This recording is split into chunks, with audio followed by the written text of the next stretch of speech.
నమస్తే, welcome to టీ5 మరో నేత్రం.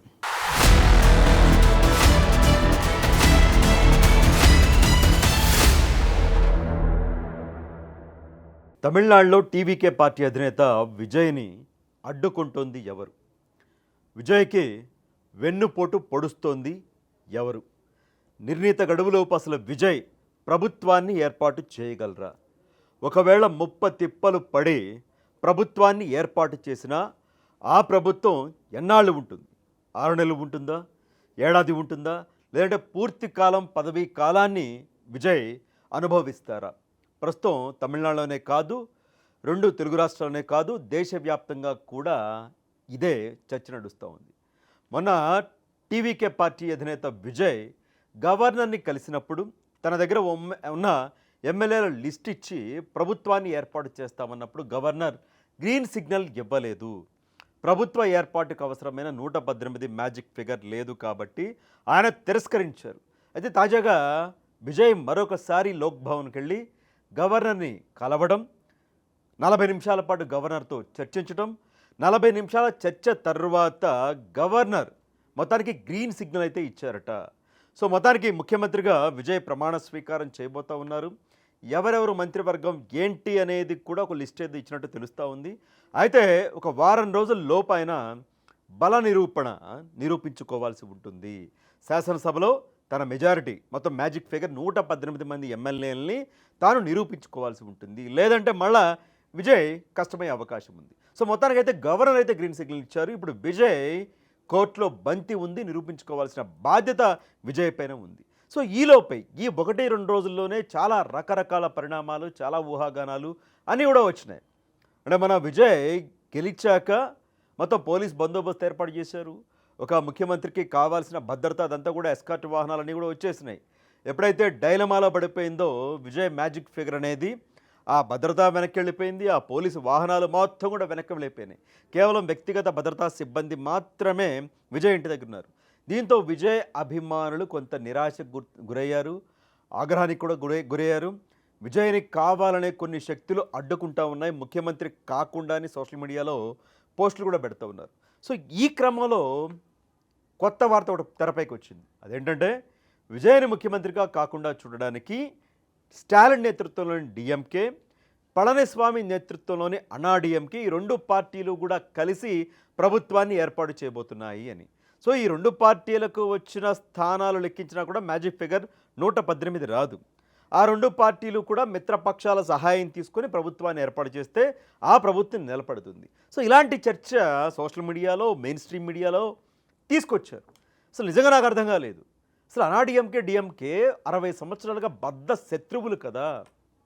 ఒకళ్ళ మీద ఒకళ్ళ కేసులు, ఒకళ్ళ మీద ఒకళ్ళ ఆధిపత్యము, అరెస్టులు, జైళ్ళు, జయలలిత, కరుణానిధి, ఇలాంటి అన్నాడీఎంకే, డిఎంకే కలిసి ప్రభుత్వాన్ని ఎలా ఏర్పాటు చేస్తే నాకు అర్థం కాలేదు. అంటే కాంగ్రెస్ పార్టీ, భారతీయ జనతా పార్టీ కలిసి పోటీ చేస్తాయి, ప్రభుత్వాన్ని ఏర్పాటు చేస్తాయంటే నమ్ముతారా? నమ్మరు కదా. తెలుగుదేశం పార్టీ, వైఎస్ఆర్ కాంగ్రెస్ పార్టీ కలిసి ప్రభుత్వాన్ని ఏర్పాటు చేస్తాయంటే నమ్ముతారా? నమ్మరు కదా. ఏమన్నా అయిపోయినాయి, కావాలంటే మళ్ళీ ఎలక్షన్ వస్తే వచ్చింది, అంతేగాని కలిసి ప్రభుత్వాన్ని ఏర్పాటు చేసే అవకాశం ఉండదు. సో తమిళనాడులో కూడా డిఎంకే, అన్నాడీఎంకే పరిస్థితి అలాగే ఉంటుంది. వాళ్ళిద్దరూ ఎందుకు కలిసి ప్రభుత్వాన్ని ఏర్పాటు చేస్తారు? ఒకవేళ ఏర్పాటు చేశారే అనుకుందాం, వాళ్ళ గొయ్యి వాళ్ళు తవ్వుకున్నట్టే, దీంట్లో ఎలాంటి సందేహం కూడా లేదు. అంటే రాజకీయ పరంగా, సైద్ధాంతికంగా 60 సంవత్సరాలుగా ప్రత్యర్థులుగా ఉన్న 2 పార్టీలు ఒక్క వ్యక్తిని, విజయ్ అనే వ్యక్తిని అడ్డుకోవడానికి, అతను ముఖ్యమంత్రి కాకుండా అడ్డుకోవడానికి వీళ్ళిద్దరూ కలిశారు అని తమిళనాడు ప్రజల్లో మరింత 2 పార్టీల మధ్య ఆగ్రహం పెళ్ళొబ్బుతుంది. మరా ప్రభుత్వాన్ని ఏర్పాటు చేస్తే అది కూడా 6 నెలలు ఉంటుందా, నెల ఉంటుందా, ఏడాది ఉంటుందా తెలియదు. సో ఎప్పుడు ఎలక్షన్ వచ్చినా సరే ఈ కక్షా కోపాన్నంతా కూడా మళ్ళీ ఎలక్షన్లో చూపిస్తాడు తమిళనాడు ప్రజలందరూ కూడా, విజయ్ అభిమానులంతా కూడా. సో అప్పుడేమవుతుంది, విజయ్కి ఇప్పుడు 108 స్థానాలు వచ్చినాయి. ఈ కోపంతో 200కు పైగా స్థానాలు, 234లో 200కు పైగా స్థానాలు విజయ్కి అప్పచెప్పినా ఆశ్చర్యపోనక్కర్లేదు. సో అలాంటి పని ఎప్పుడు డిఎంకే, అన్నాడీఎంకే చేయవు. మరి ఎవరు తీసుకొచ్చారు? తెర వెనక ఏ శక్తులను తీసుకొచ్చారు? లేదంటే విజయ్ అభిమానులే ఆ కోపంతో, మా వాడిని అడ్డుకుంటున్నారన్న కోపంతో ఈ 2 పార్టీలు కలుస్తున్నాయని వాళ్ళు తీసుకొచ్చారో తెలియదు. కానీ ఇది బాగా వైరల్ అయింది. కానీ అది అసలు అవ్వని పని, కలలో కూడా ఊహించిన పని. దీనికి డిఎంకే అధినేత స్టాలిన్ ఆయన క్లారిటీ ఇచ్చారు. తమిళనాడులో ఒక సంక్షోభం, రాజకీయ సంక్షోభం తలెత్తడం నాకు ఇష్టం లేదు. అలాగే తమిళనాడులో మళ్ళీ ఎన్నికలు రావడం కూడా నాకు ఇష్టం లేదు. సో అతను తిప్పలే పడతా ఉన్నాడు. ఆ ప్రభుత్వం కొనసాగాలని కోరుకుంటా ఉన్నాము. మహిళలకు 2500 నెలకిస్తా అని చెప్పేసి హామీ ఇచ్చారు. అది సాధ్యం కాదు. ₹1000 మేమైతే డిఎంకే ఇచ్చిందో అలా ఇస్తే బెటరు. మేమైతే ప్రభుత్వ పథకాలు కొన్ని తీసుకొచ్చాం, వాటిని కంటిన్యూ చేస్తే విజయ్ బెటరు అనే సలహా ఇచ్చారు. అన్నాడీఎంకేతో కలిసి ప్రభుత్వాన్ని ఏర్పాటు చేస్తారు అన్న వార్తల్ని కూడా ఖండించారు, కొట్టిపారేశారు స్టాలిన్. నిజంగా కొంత హుందాగానే వ్యవహరించారు. తమిళనాడులో అస్థిరత, సంక్షోభం మాకు ఇష్టం లేదు అని కానీ, ఆ ప్రభుత్వాన్ని పడగొట్టే ప్రయత్నాలు మేము చేయమని కానీ అని చాలా హుందాగా రెస్పాండ్ అయ్యారు స్టాలిన్. మరోపక్క అన్నాడీఎంకే నాయకులు వాళ్ళు కూడా రెస్పాండ్ అయ్యారు. మాకు బద్ధ శత్రువు కదా, మేము ఎలా డిఎంకేతో కలుస్తాము, ఎట్టి పరిస్థితుల్లో మేము కలము. విజయ్ పార్టీ, టీవీకే పార్టీ మా ఎమ్మెల్యేలను కొంతమంది లాక్కోవాలని చూస్తూ ఉన్నారు. ఇది కరెక్ట్ కాదు. ఆయన తెరపైన బాగా అద్భుతంగా నటిస్తాడు అనుకున్నాము, కానీ ఇక్కడ రచయితగా కూడా మారాడు. ఏవో రచనలు, డైరెక్షన్లు చేస్తూ ఉన్నాడు మా ఎమ్మెల్యేలు లాక్కోవడానికని అన్నాడీఎంకే నాయకులు కూడా రెస్పాండ్ అయ్యారు. సో దానికి ఫుల్ స్టాప్ పడిపోయింది. డిఎంకే, అన్నాడీఎంకే కలిసి ఇదిగో ప్రభుత్వాన్ని ఏర్పాటు చేయబోతా ఉన్నాయన్న వార్తలకి, ఊహాగానాలకి, రూమర్స్కి తెరపడిందని భావించాల్సి ఉంటుంది. సో ఇది AIADMK, DMK response. At the same time resort రాజకీయాలు కూడా ప్రారంభమైనాయి. అన్నాడీఎంకే తన ఎమ్మెల్యేలందరినీ కూడా రిసార్ట్లకు తరలించేశారు. టీవీకే పార్టీ అధినేత కూడా తమ ఎమ్మెల్యేలని కూర్చోబెట్టేశారు. సో చాలామంది అన్నాడీఎంకేలో కొంతమంది ఎమ్మెల్యేలు అంటే స్టాలిన్ని కూడా వ్యతిరేకించేవాళ్ళు కొంతమంది బలంగా విజయ్ వైపు మొగ్గు చూపుతూ ఉన్నారట. సో ఒక 10 మంది ఎమ్మెల్యేలు వచ్చేసినా కూడా విజయ్ ప్రభుత్వాన్ని ఏర్పాటు చేయొచ్చు. సరే, ఆ తర్వాత పార్టీ ఫిరాయింపులు, వ్యవహారాలు ఇవన్నీ కూడా ఉంటాయి. సో మరి ఏం జరుగుతుందో చూడాలి. ప్రస్తుతానికైతే కాంగ్రెస్ మాత్రమే మద్దతు తెలిపింది. తమ 5 మంది ఎమ్మెల్యేలు విజయ్కి, ఆ పార్టీకి మద్దతు తెలుపుతారని. సో విజయ్ బలం ఎంత ఇప్పుడు? 108 మాత్రమే. విజయ్ 2 స్థానాల్లో గెలిచారు, ఈస్ట్ తిరుచి, పెరుంబూరు. ఒకటైతే ఖచ్చితంగా రాజీనామా చేయాలి. అప్పుడు 107కు పడిపోతుంది విజయ్ బలం. శాసనసభలో ప్రొటెం స్పీకర్ ఉంటారు, ఆయన ఓటు వేయడానికి అవకాశం ఉండదు.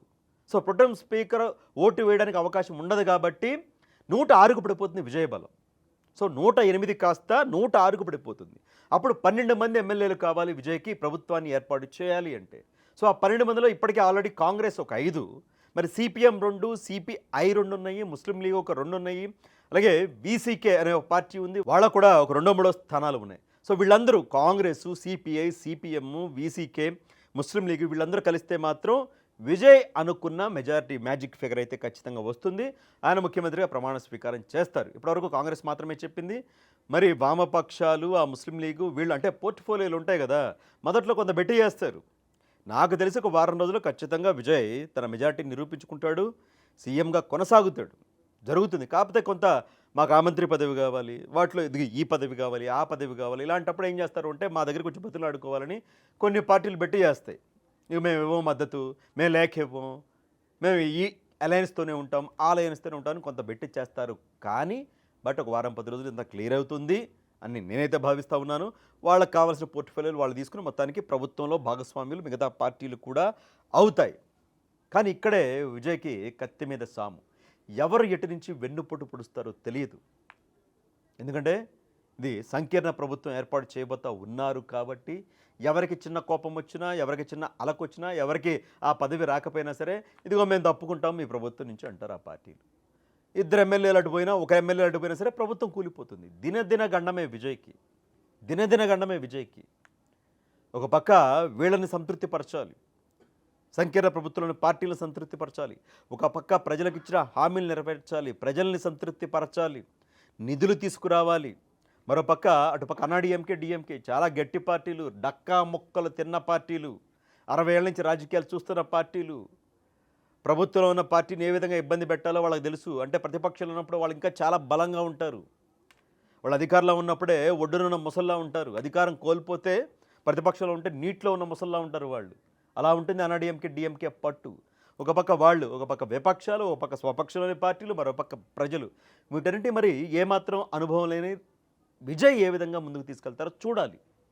చాలా ఓర్పు కావాలి, నేర్పు కావాలి, తెలివితేటలు కావాలి, రాజకీయ పరిజ్ఞానం కావాలి, అనుభవం కావాలి. ఇవన్నీ ఉంటేనే మాత్రమే ప్రభుత్వాన్ని 5 ఏళ్ల పాటు ఏ ఇబ్బంది లేకుండా విజయ్ తమిళనాడు రాష్ట్రాన్ని పాలించగలరు. ఏమాత్రం తేడా వచ్చినా సరే చెప్పలేము, ఏమైనా జరగవచ్చు. ఒకవేళ ఇప్పుడు ప్రభుత్వం ఏర్పాటు చేయలేకపోతే, గ్రీన్ సిగ్నల్ ఇచ్చారు గవర్నర్, విజయ్ తన బలాన్ని నిరూపించుకోలేకపోతే రాష్ట్రపతి పాలన విధించే అవకాశం కూడా ఉంది. సో కొన్నాళ్ళప్పటి రాష్ట్రపతి పాలన కొనసాగుతుంది.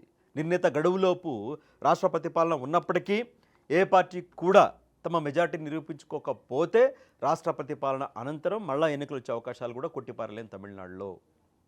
మళ్ళీ ఒక 6 నెలల తర్వాత తమిళనాడులో అసెంబ్లీ ఎన్నికలు జరుగుతాయి. మరి ఆ తర్వాత ఏమవుతుందో మనం చెప్పలేం. ఈ కక్షతో అంటే మా విజయ్ని సీఎం కాకుండా అడ్డుకున్నారు, మళ్ళీ ఎన్నికలు తీసుకొచ్చారు అని మరింత కసిగా ఓట్లేసి 108 కాస్త తీసుకెళ్ళి 140కో 150కో 200కో తీసుకెళ్ళినా ఆశ్చర్యపోనక్కర్లేదు. సో అక్కడ దాకా వెళ్ళదని అయితే చాలామంది రాజకీయ విశ్లేషకులు భావిస్తూ ఉన్నారు. నేను కూడా భావిస్తూ ఉన్నాను. అక్కడ దాకా వెళ్ళదు, ఒక వారం 10 రోజుల్లో మొత్తం సెట్ అయిపోతుంది అని. బట్ ఆ తరువాత ప్రభుత్వాన్ని నడపడమే ఇంపార్టెంట్. నిజంగా అన్నాడీఎంకే డిఎంకే కన్నా కూడా ఎక్కువ హామీలు ఇచ్చేశాడు విజయ్. ఇప్పుడు నాకు అనిపిస్తూ ఉంది, నిజంగా విజయ్ చరిష్మా పనిచేసిందా? విజయ్ అభిమానులు ఏదంతా విజయ్ మీద అభిమానంతోనే ఓటేశారా? ఒక మూడో శక్తిని, ఒక ప్రత్యామ్నాయాన్ని చూడాలి, డిఎంకే అన్నాడీఎంకేతో విసిగిపోయాను ఓట్లేశారా? లేదంటే ఫ్రీ బీస్ విజయ్ ప్రకటించిన మేనిఫెస్టో మైండ్ పోతూ ఉంది. పెళ్ళవుతున్న వధువుకి 8 గ్రాముల బంగారం ఎంత ధర ఉంది ఈ రోజుల్లో? గ్రామ్ ఏదో 14-15 వేలు అని చెప్తా ఉన్నారు. బంగారం గురించి నాకు పెద్ద క్లారిటీ లేదు, కానీ 14-15 వేలు అని చెప్తా ఉన్నారు. మళ్ళీ పట్టు చీర, అప్పుడే పుట్టిన పిల్లాడికి లేదంటే పాప ఎవరైనా సరే బంగారపు ఉంగరం. 60 ఏళ్లలోపు ఇంటి పెద్ద మహిళ ఉంటే నెలకు 2,500 రూపాయలు ప్రతి ఇంటికి, ప్రతి మహిళకి కూడా. ఇవి కాక నిరుద్యోగ భృతి అని చాలా ఉన్నాయి. ఇప్పటికే తమిళనాడు నెత్తి మీద 10 లక్షల కోట్ల రూపాయల అప్పు ఉంది. మరి ఇవన్నీ ఎలా నెరవేర్చగలడు? కేంద్ర సహకారం ఉంటే నెరవేర్చగలడు, కానీ కాంగ్రెస్ పార్టీతో జతకట్టిపోతూ ఉన్నాడు. అంటే ఎన్డీఏ ప్రత్యర్థి పార్టీతో జతకట్టిపోతూ ఉన్నాడు. మరి ఎన్డీఏ ఎంతవరకు సహకారం అందిస్తుంది? ఎన్డీఏలోకి రావాలని గతంలో ఆహ్వానించినప్పుడు విజయ్ తిరస్కరించాడు. మా శత్రువు సైద్ధాంతికంగా అని చెప్పేసి అని అన్నారు. అలాంటి విజయ్కి అంటే ఒక రాష్ట్రానికి కేంద్రం నుంచి రావాల్సిన నిధులన్నీ కూడా వస్తాయి, దాంట్లో ఏమి కక్షపూరితం అదేమి ఉండదు. రాష్ట్ర వాటాలు రాష్ట్రాలకి, రాష్ట్ర నిధులు రాష్ట్రాలకి వస్తాయి. కానీ ఇవి కాకుండా కేంద్రంతో సన్నిహితంగా మెలిగితే మనం అనుకున్న లక్ష్యాలు, మనం ఏవైతే ఫ్రీబీస్ ఇవన్నీ ప్రకటించామో వాటిని కొంతలో కొంతైనా సరే, మొత్తం అయితే సాధ్యం కాదు, కొంతవరకు నెరవేర్చే అవకాశం ఉంది. కానీ ఇక్కడ ఆ పరిస్థితి కనిపించట్లేదు విజయ్కి. సో ఇలా ఇచ్చిన హామీలు అమలు చేయకపోతే వచ్చే ఎన్నికల్లో విజయ్ అంటే గద్దెనెక్కించిన ప్రజలే మళ్ళీ దింపేసే అవకాశం కూడా లేకపోలేదు. అభిమానం ఓకే, అభిమానం ఉంటుంది పార్టీల మీద, బట్ ఫ్రీబీస్ చాలా గట్టిగానే పనిచేస్తాయి. ఏకంగా బంగారాన్ని తీసుకొచ్చేసాడు మరి విజయ్. నెక్స్ట్ ఏం చేస్తారు మరి? బంగారపు వడ్రాణాలు, బంగారపు కడియాలు, కంకణాలు ఇవి కూడా అనౌన్స్ చేస్తారేమో. అలా అయిపోతుంది. విజయ్ ఏదో కొత్త తరహా రాజకీయాలు అనుకున్నాను, కానీ ఆ మేనిఫెస్టో చూశాక అనిపించింది వాళ్ళకంటే మరీ దారుణంగా ఉంది ఈ మేనిఫెస్టో అని చెప్పేసాను. ఈ ప్రజలకి గాలమేయడమే కదా ఇది, గాలమేయడమే కదా. సో ఎనీవే విజయ్ మంచి పరిపాలన అందించాలి, ఒక శక్తిగా ఎదగాలని అయితే నేను ఖచ్చితంగా కోరుకుంటూ ఉన్నాను. But at the same time ఈ హామీలు అమలు చేయడం చాలా కష్టం. మరి ఎంతవరకు వెళ్తాడో చూడాలి. ప్రభుత్వాన్ని, సంకీర్ణ ప్రభుత్వాన్ని నడపడం కూడా అందరినీ కొంత లాలించి పాలించి ముందుకెళ్ళడం కూడా కష్టం. ప్రతిపక్షాలను ఎదుర్కోవడం కూడా చాలా కష్టం. ఏ విధంగా ముందుకెళ్తాడు, తన సామర్థ్యాన్ని, శక్తిని ఏ విధంగా నిరూపించుకుంటారో చూడాలి. ఎటు నుంచి వెన్నుపోటు పొడుస్తారో కూడా తెలియదు. ఇవి రాజకీయాలు, చాలా జాగ్రత్తగా ముందుకెళ్లాల్సి ఉంటుంది. చూద్దాం మరి ఏం జరుగుతున్నది. ఈ వీడియో పైన విజయ్ ప్రభుత్వ ఏర్పాటుకి ఇబ్బందులు రావడం పైన, విజయ్ ఇచ్చిన హామీలు నిజంగానే అమలు సాధ్యమని మీరు భావిస్తూ ఉన్నారా? విజయ్ ప్రభుత్వం 5 ఏళ్ల పాటు కొనసాగుతుందా, లేదంటే ఇబ్బందులు తలెత్తుతాయి? ఈలోపు జమిలీ వచ్చినా ఆశ్చర్యపోనక్కర్లేదు. మీ అభిప్రాయాన్ని కూడా కమెంట్ రూపంలో తెలియజేయండి.